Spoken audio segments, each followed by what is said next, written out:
ثم أنتم هؤلاء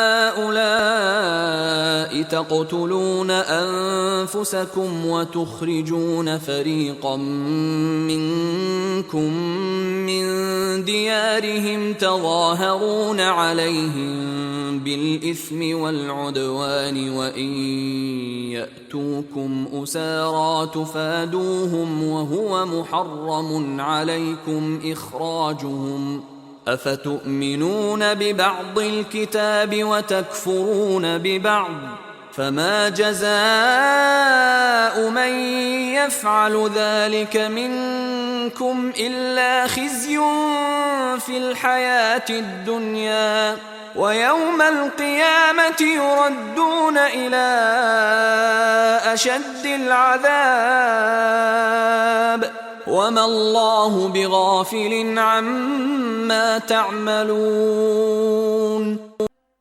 Then you are those same ones who are killing one another and evicting a party of your people from their homes, cooperating against them in sin and aggression.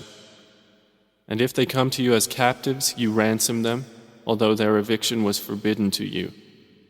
So do you believe in part of the scripture and disbelieve in part? Then what is the recompense for those who do that among you except disgrace in worldly life? And on the day of resurrection they will be sent back to the severest of punishment. And Allah is not unaware of what you do.